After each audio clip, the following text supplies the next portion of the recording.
إن الحمد لله نحمده ونستعينه ونستغفره ونعوذ بالله من شرور أنفسنا ومن سيئات أعمالنا من يهده الله فلا مضل له ومن يضلل فلا هادي له وأشهد أن لا إله إلا الله وحده لا شريك له وأشهد أن محمدًا عبده ورسوله أما بعد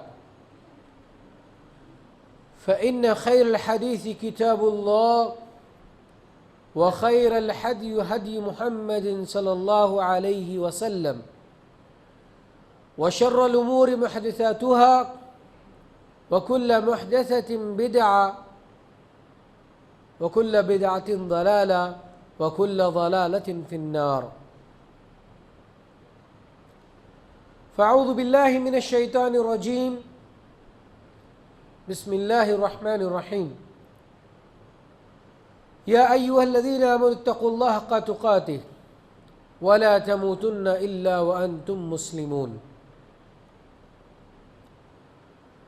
يا أيها الناس اتقوا ربكم الذي خلقكم من نفس واحدة وخلق منها زوجها وبث منهما رجالا كثيرا ونساء واتقوا الله الذي تساءلون به والأرحام إن الله كان عليكم رقيبا يا أيها الذين آمنوا اتقوا الله وقولوا قولا سديدا يصلح لكم أعمالكم ويغفر لكم ذنوبكم ومن يطع الله ورسوله فقد فاز فوزا عظيما وقال الله تعالى في موضع آخر وقضى ربك ألا تعبدوا إلا إياه وبالوالدين إحسانا وقال النبي صلى الله عليه وسلم رضا الرب في رضا الوالدين وسخط الرب في سخط الوالدين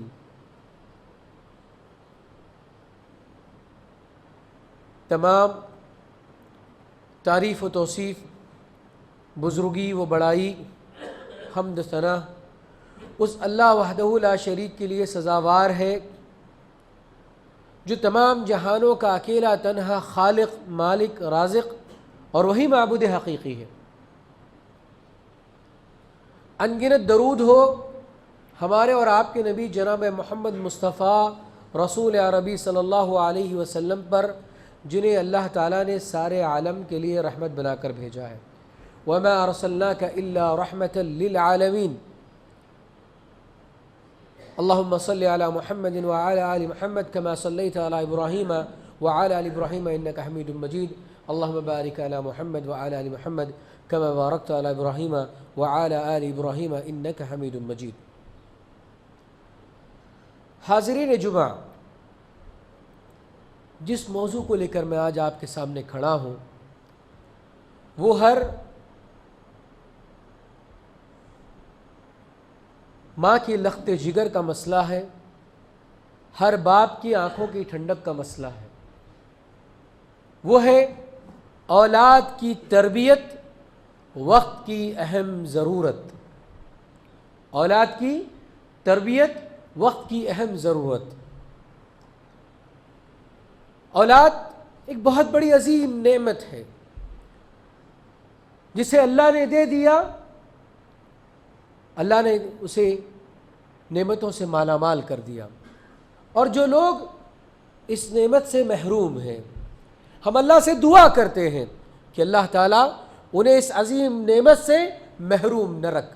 جب اللہ تعالیٰ زکریا علیہ السلام کو کبر سینے میں اولاد سے نواز سکتا ہے، ابراہیم علیہ السلام کو کبر سینے میں اللہ تعالیٰ اولاد سے نواز سکتا ہے، تو ہم اور آپ جو اولاد جیسی عظیم نعمت سے محروم ہیں، ہم اللہ کی بارگاہ میں دستبا دعا ہو جائیں، اللہ کے سامنے گڑ گڑائیں، اللہ تعالیٰ ہمیں بھی اولاد جیسی نعمت سے محروم نہیں رکھے گا۔ آمین۔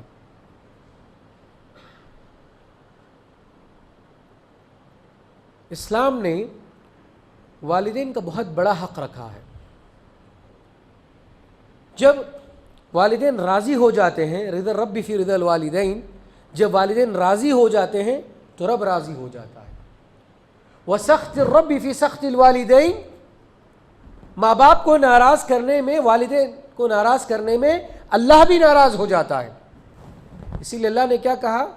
وَلَا تَقُلْ اُفٍّ لَهُمَا، تم انہیں اپنے ماں باپ کو اف تک نہ کہو.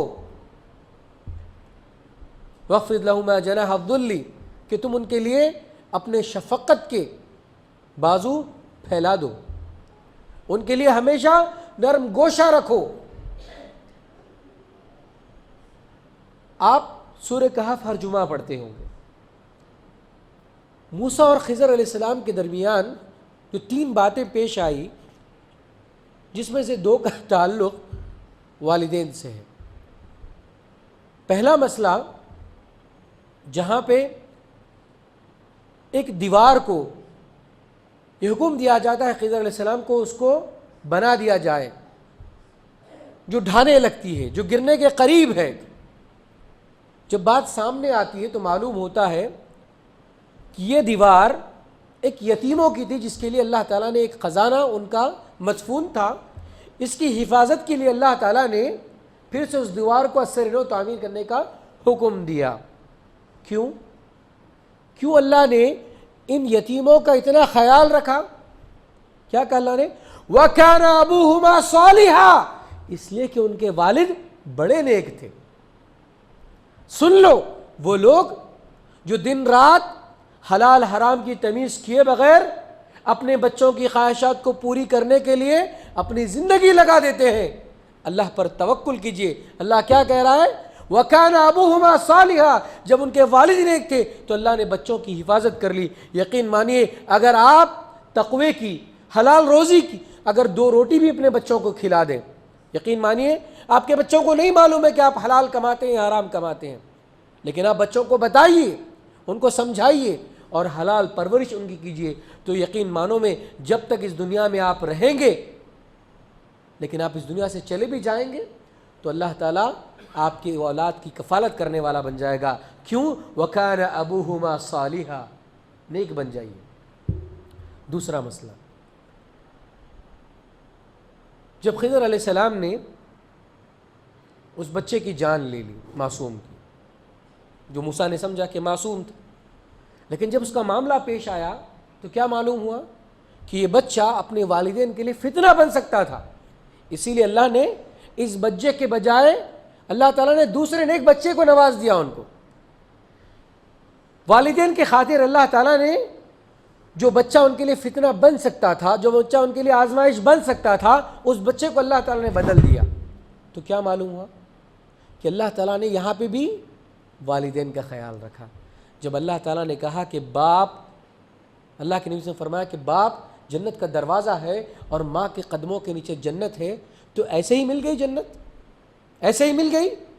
جب آپ کو یہ مقام ملنا ہے تو آپ کو اولاد کی بھی ویسے ہی تربیت کرنی چاہیے کہ آپ کا مقام آپ کو مل سکے. میرے بھائیوں، افسوس ہوتا ہے ہم اپنے بچوں کو دنیا کی اعلیٰ سے اعلیٰ تعلیم دلانا چاہتے ہیں، بچے ہمارے انجینئر بن جائیں، ڈاکٹر بن جائیں، پروفیشنل بن جائیں، لیکن باپ کا جنازہ پڑا ہوا ہے. اگر بچے کو باپ کا جنازہ پڑھانا نہ آئے تو کس قسم کی تربیت ہم نے کی؟ میرے بھائیوں، اپنے بچوں کو ایسی تربیت آپ کریں کہ جب آپ مر جائیں تو اس حدیث کے ضمن میں آپ آئیں. اللہ سے ہم دعا کریں گے انشاءاللہ، جس میں اللہ کے نے فرمایا اذا مات الانسان انقطع عمله الا من ثلاث، جب انسان مر جاتا ہے سارے اعمال ختم ہو جاتے ہیں سوائے 3 اعمال کے، جس میں سے ایک کیا ہے؟ ولد صالح يدعو له، نیک اولاد جو ان کے حق میں دعائیں کرتے رہے. کیا خوش نصیب ہوں گے وہ لوگ جنہیں اللہ تعالیٰ فرمائے گا کہ تمہارے درجات کو بلند کر دیا گیا. کیوں؟ اس لیے کہ تمہارے جانے کے بعد تمہاری اولاد تمہارے حق میں دعائیں کرتی تھی، تمہارے جانے کے بعد تمہارے حق میں تمہاری اولاد نیک کام کیا کرتی تھی. اور یہ اجر و ثواب کا معاملہ، درجات کی بلندی کا معاملہ اسی اولاد کے سبب ہے جو تم نے ان کی تربیت کی ہے. میرے بھائیو، اولاد کی ذمہ داری، اولاد کی تربیت یہ ہمارا اولین فریضہ ہے. تو چند باتیں تربیت کے متعلق آپ کے گوشے گزار میں کروں. اولاد کی تربیت شروع کہاں سے ہوتی ہے؟ بچہ جب اسکول کی زندگی میں چلا جائے، جب بچہ کالج کی زندگی میں چلا جائے، جب بچہ شادی کرنے کے قابل ہو جائے، تب اولاد کی تربیت ہوتی ہے. اگر آپ دیکھیں اولاد کی صحیح تربیت، تو اولاد کی صحیح تربیت ہوتی ہے رشتے کے انتخاب سے۔ کہاں سے؟ رشتے کے انتخاب سے۔ تنکح المرأۃ لأربع، عورت کا نکاح 4 بنیاد پر کیا جاتا ہے، لحسنها ولمالها ولحسبها ولدینها، اس کی خوبصورتی، اس کی مالداری، اور اس کا حسب نسب، اور اس کی دینداری۔ فاظفر بذات الدین، جس نے دین کے نام پر انتخاب کیا وہ کامیاب ہو گیا۔ اور جن لوگوں نے دین کے نام پر انتخاب نہ کیا ہو، کسی اور وجہ سے کیا ہے، وہ بھی پریشان نہ ہو، وہ دعا کریں اللہ سے، ربنا هب لنا من ازواجنا وذرياتنا قرۃ اعین واجعلنا للمتقین اماما۔ اللہ تعالیٰ ہماری بیویوں کو، ہمارے بچوں کو ہمارے لیے آنکھوں کی ٹھنڈک بنائے، اور ان کو دین پر چلانے کے لیے ہمیں اللہ تعالیٰ فتنہ نہ بنائے ان کو، وہ ہمارے لیے دین کے معاملے میں مددگار بن جائیں، دین کے معاملے میں فتنہ نہ بنے، کیونکہ انما اموالکم واولادکم فتنہ، یہ کہا گیا میرے بھائیوں۔ تو سب سے پہلی شروعات کہاں سے ہوتی ہے؟ رشتے کے انتخاب سے۔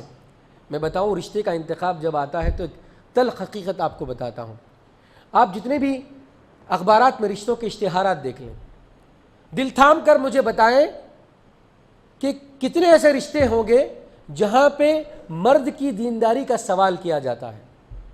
سارے رشتے جہاں پہ دینداری کا ٹھیکہ عورتوں کے ذمے کیا گیا ہے کہ لڑکی 100 مسئلات کی پابند ہے، جبکہ لڑکا ویل سیٹل ہے، اچھے ویزے والا ہے، اچھی فیملی اسٹیٹس کا قابل ہے۔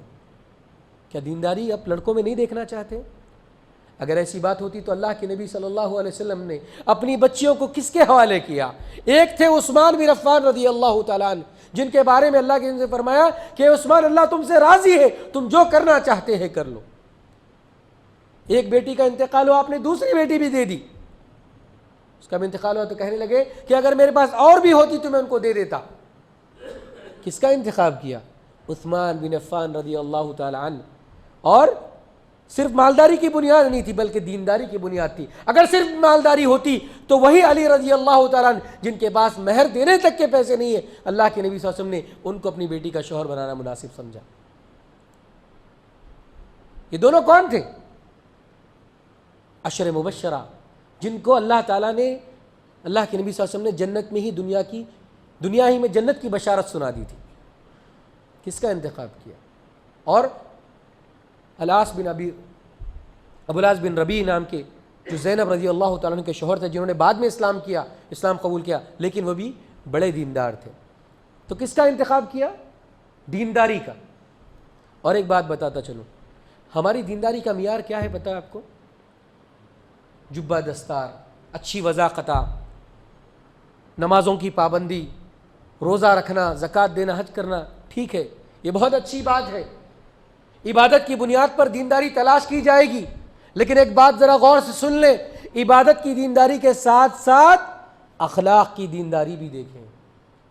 اللہ کے نبی صلی اللہ علیہ وسلم نبی بنائے جانے سے پہلے کس نام سے جانے جاتے تھے؟ نمازی، روزے دار، حاجی، کس نام سے جانے جاتے تھے؟ صادق اور امین۔ اخلاق۔ شیخ سلیمان الروحیلی رحمہ حفظہ اللہ نے، جو مدینے کے بہت بڑے امام ہیں، بہت بڑے فقیہ ہیں، ابھی فی الحال آپ مسجد قباء کے خطیب ہیں، امام ہیں، ایک درس میں آپ نے فرمایا کہ دینداری کی 2 قسمیں ہیں، ایک اخلاقی دینداری، ایک عبادت کی دینداری۔ عبادت کی دینداری وقت، حالات اور جگہ کے اعتبار سے تبدیل ہوتی ہے۔ ہم میں سے جو لوگ مکہ گئے ہوں گے، حرمین گئے ہوں گے، اللہ ہم سب کو پھر واپس اسی انداز میں لے جائے۔ آپ نے جہاں وہاں پہ عبادت کا سکون محسوس کیا ہوگا، جو عبادت میں لذت محسوس کی ہوگی، کیا وہ عبادت آپ یہاں کر سکتے ہیں؟ نہیں کر سکتے۔ جو عبادت آپ نے رمضان میں کی تھی، کیا اسی طرز کی عبادت آپ کر رہے ہیں؟ جب آپ خوف میں مبتلا ہوتے ہیں، جب آپ کو کسی قسم کی پریشانی لاحق ہوتی ہے، تو کیسے اللہ سے دل سے دعائیں آپ کرتے ہیں، کیا وہی دعائیں آپ کر رہے ہیں؟ تو عبادت آپ کی وقت کے اعتبار سے، جگہ کے اعتبار سے اور حالت کے اعتبار سے تبدیل ہو سکتی ہے۔ کبھی آپ عبادت کے آسمان کی بلندیوں پر ہوں گے تو کبھی آپ زمین بوس ہو جائیں گے۔ صحابہ کرام نے بھی کیا کہا رضی اللہ عنہم؟ نافقہ حنظلہ نافقہ حنظلہ۔ ابوبکر صدیق نے پوچھا کیا ہوا؟ تو جب معاملہ سامنے آیا تو کہا کہ میری بھی یہی حالت ہے، جب کبھی اللہ کے نبی کے ساتھ ہوتے ہیں ایمان کا بڑا معاملہ ہوتا ہے، لیکن جیسے اپنے گھر والوں کے پاس چلے جاتے ہیں ایمان ہم سے دور ہوتا نظر آتا ہے۔ تو مطلب کیا ہوا؟ عبادت جو ہے وہ کبھی بھی آگے پیچھے ہو سکتی ہے۔ الایمان یزید و ینقص، اس بنیاد پر جتنا زیادہ ایمان ہوگا اتنا قوی آپ کی عبادت کا معاملہ ہوگا، اور جتنا کمزور آپ کا ایمان پڑے گا اتنی ہی کمزور آپ کی عبادت ہوگی۔ لیکن اخلاق آپ کے ایک جیسے ہی رہیں گے۔ جو بندہ نرم اخلاق کا ہے، نرم گوئی کا ہے، آپ صبح فجر کے بعد بھی اٹھائیں ویسے ہی آپ کو ملے گا، رات کے 12 بجے اٹھائیں آپ کو ویسے ہی ملے گا۔ اخلاق کی دینداری ہمیشہ ایک جیسے ہی رہے گی۔ اللہ کے نبی صلی اللہ علیہ وسلم کو جب پریشانی لائق ہوئی کہ نبوت کے سلسلے میں، تو کن باتوں کے ذریعے حضرت خدیجہ رضی اللہ عنہ نے آپ کی تائید کی، آپ کی ہمت بڑھائی؟ کون سی؟ کہ اللہ کے نبی صلی اللہ علیہ وسلم آپ پریشان نہ ہو، اللہ آپ کو ضائع نہیں کرے گا۔ کیوں؟ انک لتصل الرحم، کہ آپ رشتہ داریوں کو نبھاتے ہیں، وتکسب المعدوم وتعین علی نوائب الحق وتقری الضیوف۔ آپ کے اخلاق گنوائے، اور یہ صرف اللہ کے نبی کا معاملہ نہیں تھا، وَإِنَّكَ لَعَلَىٰ خُلُقٍ عَظِيمٍ، صرف اللہ کے نبی کا معاملہ نہیں تھا، بلکہ آپ کے اخلاق تو اعلیٰ اخلاق تھے۔ بلکہ بعض صحابہ کے، یا اکثر صحابہ ہم کہہ لیجئے کہ ان کے اخلاقی طور پر بہت اچھی چیزیں تھیں۔ ابوبکر صدیق رضی اللہ تعالیٰ عنہ جب پریشان ہو کر مکے سے جانے لگے تو ایک ابن دغنہ نام کا شخص نے آپ کو وہی الفاظ کہے جو الفاظ حضرت خدیجہ نے اللہ کے نبی صلی اللہ علیہ وسلم کو کہے تھے۔ تو مطلب اخلاق تھے نا۔ اور صرف عرب میں حاتم طائی، یہ کوئی فلمی قصہ نہیں ہے، حاتم طائی کے 2 بچے مسلمان تھے، عدی بن حاتم رضی اللہ تعالیٰ عنہ۔ جب اللہ کے نبی صلی اللہ علیہ وسلم نے ان سے ملاقات کی تو کہا کہ تمہارے والد کے اخلاق بڑے اچھے تھے۔ تو کس بات کی گواہی دے رہے ہیں آپ؟ اخلاق کے۔ تو اخلاق کی دینداری بھی دیکھیں، جب بچوں کا رشتوں کا انتخاب کریں تو اخلاق بھی دیکھ لیں۔ جہاں تک بات عبادت کی ہے، اللہ نے توفیق دی تو مل جائے گی انشاءاللہ، لیکن جو بندہ بندوں کے ساتھ اچھا ہو سکتا ہے، کیا وہ اللہ کے ساتھ اچھا نہیں ہو سکتا؟ میں آپ کو حدیث سے بتاتا ہوں۔ آپ نے سنا ہوگا اس زانی عورت کے بارے میں جس نے ایک پیاسے کتے کو پانی پلایا، کیا معاملہ ہوا اس کے ساتھ؟ اللہ نے جنت دے دی۔ دوسری جگہ وہ عورت بڑی نیک تھی لیکن اپنے پڑوسیوں کو تکلیف دیتی تھی، کیا ہوا معاملہ؟ آپ جانتے ہیں۔ میرے بھائیوں، اخلاق کی دینداری ایک اہم دینداری ہے، تو اپنے رشتوں کے معاملے میں اخلاق بھی دیکھیں۔ صرف ظاہری وضاحتہ دیکھیں گے، صرف ظاہری دینداری دیکھیں گے تو یقین مانو میں یہ دینداری آپ کے کام نہیں آئے گی، کیونکہ یہ دینداری کا معاملہ بینہ و بین اللہ ہے، ہمارے اور اللہ کے درمیان ہوتا ہے، وہ ظاہری طور پر نہیں ہوتا۔ اگر آپ کو رشتے دیکھنا ہے تو آپ اخلاق کی بنیاد پر دیکھیں، پھر اس کے بعد دینداری آپ کی دیکھیں۔ پہلا معاملہ۔ اور جو دوسری تربیت کا معاملہ ہے وہ ہے اپنی اولاد کے لیے دعائیں۔ میرے بھائیوں، ہم میں سے بہت سارے لوگ جب پریشان ہوتے ہیں، غصے میں آتے ہیں، اپنی اولاد کے لیے بد دعا نکال دیتے ہیں، اللہ ہمیں بچائے، اللہ ہمیں معاف کرے، اللہ ہماری کسی بھی بد دعا کو ہماری اولاد کے سامنے ہمارے اولاد کے حق میں قبول نہ کرے۔ میرے بھائیوں، کیا ہم نے اپنی اولاد کے لیے دعائیں کی؟ اگر آپ ابراہیم علیہ السلام کو دیکھیں گے، قرآن میں جتنی دعائیں ابراہیم علیہ السلام سے متعلق ہے کسی اور سے متعلق نہیں ہے، اور ابراہیم علیہ السلام نے ہمیشہ اپنی اولاد کے لیے مانگا ہے۔ کبھی بھی کچھ بھی ان کو مل جائے، ہمیشہ اولاد کے لیے مانگا، ہمیشہ اللہ کے سامنے اپنی ذریت کا سوال کیا۔ اسی لیے اللہ تعالیٰ نے آپ کو ابو الانبیاء بنا دیا۔ قیامت تک آپ کے بعد جو بھی نبی آئے سوائے شعیب علیہ السلام کو چھوڑ کر ساری آپ ہی کے نسل سے تھے، بنی اسرائیل اور بنی اسماعیل، سارے آپ ہی کے نسل سے انبیاء ہیں، حتیٰ کہ 4 نسلوں تک نبوت کا سلسلہ آپ کے علاوہ کسی اور کے پاس نہیں ہے۔ یوسف بن یعقوب، یعقوب بن اسحاق، اسحاق بن ابراہیم، کیا یہ سلسلہ کسی اور کے پاس ہے؟ یہ کس کو ملا؟ ابراہیم علیہ السلام کو، کیونکہ ابراہیم علیہ السلام ہمیشہ کس کے لیے دعا کرتے تھے؟ اپنی بچوں کے لیے دعائیں کرتے تھے، اپنی ذریت کے لیے مانگتے تھے۔ اسی لیے اللہ تعالیٰ نے جب اسحاق علیہ السلام کی خوشخبری دی تو ساتھ میں یعقوب علیہ السلام کی بھی خوشخبری دے دی کہ آپ کی اولاد میں سے نبوت نکلے گی، آپ کی اولاد میں سے انبیاء نکلیں گے۔ اور یہ جو امتی ہیں ہم جن نبی کے جس نبی کے، اس نبی صلی اللہ علیہ وسلم کے لیے کس نے دعائیں کی؟ ابراہیم علیہ السلام نے ہی دعائیں کی تھی نا. اور ربنا وابعث فیہم رسولا، کس نے دعا کی تھی؟ تو اس سے کیا بات معلوم ہوتی ہے؟ جب بھی آپ دعا کریں اپنی اولاد کے لیے دعا کریں. اور کون سی اولاد کے لیے؟ صرف آپ کے جو فی الحال بچے ان کے لیے نہیں، بلکہ آپ کی نسلوں تک جو آئیں گے بچے، وہ پوری اولاد آپ کی ہوگی، ان کے لیے آپ دعائیں کریں. جو میری اولاد ہے صرف ان کے لیے نہیں، کیونکہ میری اپنی اولاد کو میں کب تک دیکھ پاؤں گا؟ صرف میرے بچوں کے بچوں کو دیکھ سکوں گا، یا اس کے بچوں کو، اس کے بعد. لیکن قیامت تک آنے والی جو میری اولاد ہوگی ان کے حق میں دعائیں کرو، میری ذریت کے لیے دعائیں کرو. کیونکہ ابراہیم علیہ السلام نے کیا کہا؟ رب اجعلنی مقیم الصلاۃ ومن ذریتی، اے اللہ مجھے نمازی بنا، ساتھ میں میری ذریت کو بھی بنا دے. قال انی جاعلک للناس اماما قال ومن ذریتی، کہا اللہ نے کہ میں نے تجھے امام بنا دیا. اللہ میری اولاد، ہمیشہ اولاد کا سوال.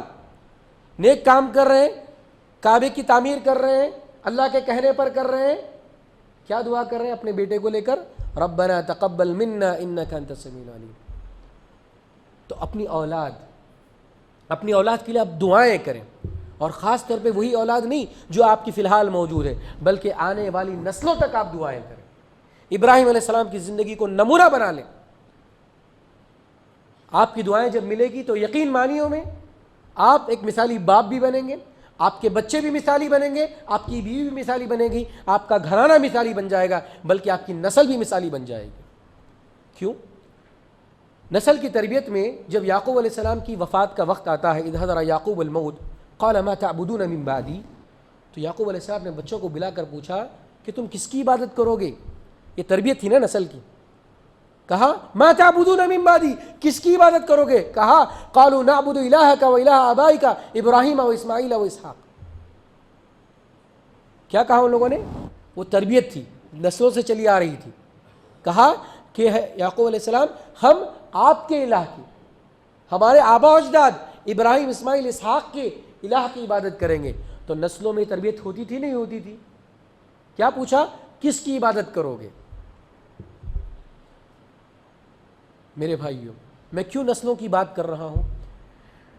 آج ہماری بچوں کی تربیت کرنا ہمارے لیے بہت مشکل ہے. آج جس طرح کے حالات ہیں، سوشل میڈیا سے لے لیجیے آپ، یا جس طرح کے فتنے ہیں، کب ہمارے بچے ہمارے دین سے نکل جائے ہم کو اندازہ بھی نہیں ہوگا. اللہ ہمارے بچوں کی ہماری حفاظت کرے.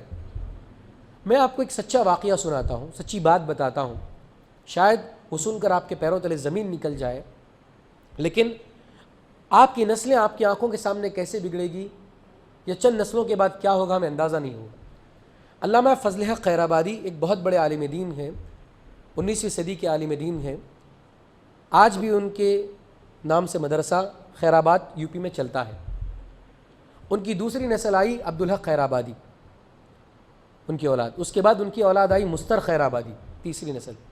چوتھی نسل آئی جانثار اختر کی، پانچویں نسل جاوید اختر کی، اور چھٹی نسل فرحان اختر کی. جو لوگ ان کو جانتے ہیں وہ جان لیں عالم کا گھرانہ آج کہاں پہنچا ہوا ہے. ایک عالم کا گھرانہ آج کہاں پہنچا ہوا ہے. اگر ہم اپنی اولاد کی تربیت نہ کریں، اسی لیے کہا جاتا ہے نا اسٹچ ان ٹائم سیوز 9، وقت کا ایک ٹاکا بے وقت کے 100 ٹاکوں سے بہتر ہے. جب بچوں کی آپ میں بگاڑ تلاش آپ کو نظر آئے، اسی وقت پہ روکیں، ٹالے نہیں. بچے ہمارے بچے ہیں. میرے بھائیوں، آج کے بچے کب بڑے ہو جاتے ہیں آپ کو خود اندازہ نہیں ہے. میرے بھائیوں، اسی لیے بچوں کی تربیت میں جب اللہ کے نبی نے کہا کہ چھوٹے بچوں کو آپ دیکھتے ان کو نصیحت کرتے، یا غلام سم اللہ کل بیمینک، اے غلام تو اللہ کا نام لے کر کھا، اپنے سامنے سے کھا. کہتے کہ تو عقیدے کی بات کر، تو اللہ کو یاد رکھنے کی بات کر. تو بچوں کو شروع سے عقیدے کی تربیت دی جاتی، ان کو دین کی تربیت دی جاتی، ان کو اسلام کی تربیت دی جاتی. ایک عمر کے بعد بچے، پیڑ جب پودے ہوتے ہیں تبھی اس کو موڑ دیا جاتا ہے، اس کو شیپ دیا جا سکتا ہے. جب وہ تناور درخت بن جائیں گے تو کوئی اس کو روک نہیں سکتا. اسی لیے جب بچے پرورش میں ہوں تبھی ان کی صحیح معنوں میں آپ تربیت کریں، ان کو ڈیلے نہ کریں. عام طور پہ ہم کیا کرتے ہیں، بچوں پر بوجھ زیادہ پڑ جائے گا اسی لیے ہم زیادہ نہیں سمجھاتے. آپ کو ایک بات بتاؤں، بچے جو ہے زیادہ انٹیک کرنے کی قابلیت رکھتے ہیں. بچے اپنے آپ کو ایکسپریس نہیں کر پائیں گے، لیکن جتنا آپ سیکھتے ہیں اس سے کئی گنا زیادہ وہ سیکھتے ہیں. آپ ان کو سکھائیے، سمجھائیے، وہ باتیں ان کے لیے پتھر کی لکیر ثابت ہوگی جب وہ کہنا ہے، جب وہ کہنے لگیں گے۔ لیکن عام طور پہ آپ کیا چاہتے ہیں؟ ان سے سوال کرتے ہیں، سوال میں جب آپ پوچھتے ہیں جواب نہیں ملتا آپ کو، آپ سمجھتے ہیں کہ بچے نہیں سمجھ رہے ہیں۔ بچے سمجھانے کے قابل نہیں ہیں، لیکن بچے سننے کے قابل ہیں۔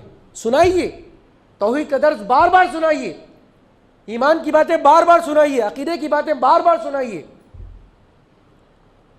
اور ایک آخری پہلو تربیت سے متعلق میں آپ کو یہ بتاؤں، ماں باپ، والدین بچے کا ایک اہم کردار ادا کرتے ہیں۔ تو اس سلسلے میں ماں باپ کا کردار کیا ہونا چاہیے، ایک مثال میں آپ کو دیتا ہوں۔ میرا ایک کوٹ ہے، don't spoil your child being Hitler father and advocate mother. اس کو غور سے سنیں، اپنے بچوں کو نہ بگاڑیں ہٹلر فادر بن کر اور ہمیشہ ساتھ دینے والی ماں بن کر۔ ہم دیکھیں، ہم بھی بچے ہیں اور ہمارے بھی بچے ہیں۔ کتنوں کے والد یا کتنے خود بحیثیت والد ہٹلر نما ہیں؟ اپنے دل پہ ہاتھ رکھیں، جواب دیں، کسی کو کہنے کی ضرورت نہیں ہے۔ کیا ہمارے بچے ہم کو دیکھ کر کانپ جاتے ہیں؟ کیا بچے ہمارے دیکھ کر ہم سے ہمیشہ خوف زدہ ہوتے ہیں؟ کتنی مرتبہ بچوں نے ہمیں اپنے دل کی بات رکھنے کے لیے 10 وقت سوچا ہوگا کہ اب اسے بات کرے یا نہ کرے۔ اسی لیے ڈنر فوبیا عام طور پہ ایک ہوتا ہے کہ بچے اپنے باپ کے ساتھ عام طور پہ رات تک کھانا نہیں کھاتے۔ کیوں؟ آنے سے پہلے سو جاتے ہیں یا آنے سے پہلے کھا لیتے ہیں۔ کیوں؟ کیونکہ باپ پوچھے گا کہ آج کیا کیا تھا، آج کیا پڑھا تھا، مارکس کتنے ملے، کیا ہوا اس کا، جاب کا کیا ہوا، فلاں ہوا۔ یہ ساری چیزیں میرے بھائیوں، اگر آپ ہٹلر فادر بنیں گے، یقین مانو میں آپ کی بچوں کی اب تربیت کو اللہ کے نبی صلی اللہ علیہ وسلم نے جب حضرت حسین کو بوسہ دیا، پیار کیا، تو وہاں ایک صحابی بیٹھے ہوئے تھے، کہا کہ اللہ کے نبی، میرے تو اتنے بچے، میں کبھی کسی کو بوسہ نہیں دیتا۔ تو آپ نے کیا کہا؟ شفقت محبت والی بات بتائی۔ اور میرے بھائیوں، جو سختی کا کردار ہوتا ہے، سختی سے مراد ایسا نہیں کہ مار پیٹ، جو نگہداشت ہوتی ہے، نگرانی ہوتی ہے، وہ ماں کی ہوتی ہے، باپ کی نہیں ہوتی ہے۔ کیوں؟ کیونکہ زیادہ تر وقت بچے کس کے ساتھ گزارتے ہیں؟ ماں کے ساتھ۔ پہلا مدرسہ کس کو کہا گیا؟ باپ کی گود کو نہیں کہا گیا، کس کو؟ ماں کی گود کو کہا گیا۔ اور لکھ کے رکھ لیجئے، جہاں پہ باپ ہٹلر نما بنتے ہیں وہاں ماں ان کی ساتھ دینے لگتی ہے، اور ایسا ساتھ دیتی ہے کہ باپ کے آنے کا وقت اگر 9 بجے ہے، بچے 8:45 تک دھوم مچا رہے ہوں گے، باپ کے آنے سے پہلے وہ کتابیں کھول کر بیٹھ جائے گا، باپ آئے گا اور اس کی آنکھوں کی دل کی ٹھنڈک ہوگی کہ میرے بچے کتنے فرما بردار ہیں اور پڑھ رہے ہیں۔ کب ہوگا یہ؟ جب ماں ان کا ساتھ دینے والی بن جائے۔ اور مائیں بھی سن لیں، جب باپ کسی بات کی نصیحت کر رہا ہو تو بیجا اپنے آپ کی اپنی ممتا کو بیچ میں نہ لائیں۔ میرے بھائیوں، ہم عام طور پہ جب ڈیل کرتے ہیں اپنے ماں باپ کے ساتھ، اپنے بچوں کے ساتھ، تو بہت سارے ہمارے بیچ میں چینلز ہوتے ہیں، ان چینلز کو ختم کیجیے۔ میرے بھائیوں، کیا بچے آپ کے نہیں ہیں؟ آپ کے بچوں سے بات کرنے کے لیے آپ کی بیوی کی ضرورت ہے آپ کو۔ ہاں، کبھی کسی مسئلے میں مشورہ کرنا الگ ہے، لیکن ہر بات میں آپ بچوں تک بیوی کے ذریعے پہنچانا چاہتے ہیں۔ اور بچے بھی سن لیں، اپنی ہر بات اپنے باپ کے کہنے کے بجائے ماں کا سہارا آپ لیتے ہیں۔ کیا باپ آپ کے نہیں ہیں؟ اے باپ، کیا بچے آپ کے نہیں ہیں؟ آپ ڈائریکٹ کیوں ڈیل نہیں کر سکتے؟ جب ابراہیم علیہ السلام نے کہا اسماعیل علیہ السلام سے، میں تمہیں ذبح کر رہا ہوں، میں تمہیں دیکھ رہا ہوں کہ میں ذبح کر رہا ہوں، فانظر ماذا ترى، بتاؤ مجھے کیا ہے، پوچھا ہی سے پہلے حاجر علیہ السلام سے کہ میں کہہ رہا ہوں، یا حاجر اسماعیل علیہ السلام نے بولا میں پہلے امی سے پوچھ کر آتا ہوں پھر جو آپ کو جواب دیتا ہوں۔ کیا کہا؟ یا ابت افعل ما تؤمر ستجدونی انشاءاللہ من الصابرین، اے ابا جان آپ کر گزرے جو حکم دینا چاہتے ہیں، میں انشاءاللہ صبر کرنے والوں میں سے ملوں گا۔ کیا مطلب اس سے مطلب یہ ہوا کہ آپ یہ جو چینل سے، میں یہ نہیں کہتا کہ ماں ایک بیکار چینل ہے، ایک بہت اچھی چیز ہے، لیکن باپ اور بیٹے کا رشتہ، باپ یا بچوں کا رشتہ مضبوط ہونا چاہیے۔ اس کی وجہ کیا ہے پتہ ہے آپ کو؟ ماں صرف بچوں کے گھریلو معاملات میں ان کی نگرانی کر سکتی ہے، لیکن بچوں کے باہر کے معاملات میں کون نگرانی کرے گا؟ باپ ہی کرے گا، کیونکہ ماں کو وہ ایزیلی مینیپولیٹ کر سکتے ہیں، ان کو دھوکہ دے سکتے ہیں، لیکن باپ کو دھوکہ دینا بہت مشکل ہوگا۔ اسی لیے باپ اپنے بچوں سے تعلقات خراب نہ کریں۔ میرے بھائیو، ایک حقیقت میں بتاتا ہوں آپ کو، جتنے بچے، سروے کے مطابق آپ دیکھ لیں، جتنے بچوں نے اپنی والدین کی مرضی کے بغیر جا کر شادی کی ہوگی، کچھ بھی کیا ہوگا، لیکن ایک بات یاد رکھیں آپ، کیونکہ یہ اوور نائٹ میجک نہیں ہوتا، ہے ایک دن میں کام نہیں ہوتا، ایک وقت سے کام ہوتا ہے، تو کہیں نہ کہیں ماں ان کی ہو سکتی ہے شریک جرم ہو۔ تو میرے بھائیوں، اگر ماں سخت ہوگی تو یقین مانو میں بچوں کی نگرانی بہت اچھے انداز میں ہوگی، کیونکہ باپ کی جو سختی ہوگی نا، اس کی وجہ بتاتا ہوں۔ ماں کو اللہ نے بہت فلیکسیبل بنایا ہے۔ ماں اگر جو ہے آج بہت غصے میں بھی کیوں نہ ہو، بہت غصے میں بھی کیوں نہ ہو، ایک لمحے میں وہ نرم پڑ جائے گی۔ لیکن باپ کبھی ہوگا نا آپ کے ساتھ میں بھی، اگر آپ کی بیوی آپ کے بچوں پر غصہ کر رہے ہو، وہ غصے میں ان کے چکر میں آپ نے بھی غصہ کر دیا بچوں پر، لیکن ایک لمحے میں ماں بدل گئی، آپ برے ہو گئے۔ کبھی ہوا ہوگا نا آپ کے ساتھ ایسا؟ تو مطلب کیا ہوا کہ ماں کا جو معاملہ ہے وہ بہت فلیکسیبل ہے۔ تو ماں غصہ بھی کرے گی، ایک لمحے میں بدل بھی جائے گی، محبت بھی کرنے لگے گی، لیکن جب باپ غصہ کرنے والا بن جائے گا تو باپ کو بدلنے میں بہت دیر لگے گی، اور اتنی دیر نہ ہو جائے کہ آپ کے بچے آپ سے منہ موڑ لیں اور آپ سے اعراض کرنے لگے، ایسا نہ کریں۔ تو اسی لیے یاد رکھیں، اپنے بچوں پر ہٹلر نہ بنیں، کیونکہ آپ بھی کسی کے بچے تھے۔ اگر آپ کے والد نے آپ پر ظلم کیا ہوگا کسی نہ کسی، اللہ معاف کرے، تو وہ ظلم آپ دہرائیے مت۔ اگر آپ کے والد نے تربیت میں کمی کی ہوگی، اللہ ان کو معاف کرے، لیکن وہی حق اپنے بچوں پر آپ نہ کریں۔ جو آپ کے اوپر بیتی ہوگی، آپ کے والد نے آپ پر سختی کی ہوگی، آپ اپنے بچوں پر سختی نہ کریں، اس معاملے میں آپ ان کے ساتھ اچھا معاملہ کریں۔ ابن عمر رضی اللہ تعالیٰ نے جب اپنے والد کے ساتھ جا رہے تھے، کہا کہ اے عمر، جب اللہ کے سے پوچھا کہ سب سے اچھا درخت کون سا ہے، تو مجھے جواب معلوم تھا، میں دینے سے کترایا اس لیے کہ بڑے صحابہ موجود تھے۔ کیا کہا عمر رضی اللہ نے؟ اگر تم کہہ دیتے تو میں بڑا فخر محسوس کرتا۔ تو کیا مطلب ہوا کہ باپ اور بیٹے کا رشتہ کیسا ہونا چاہیے۔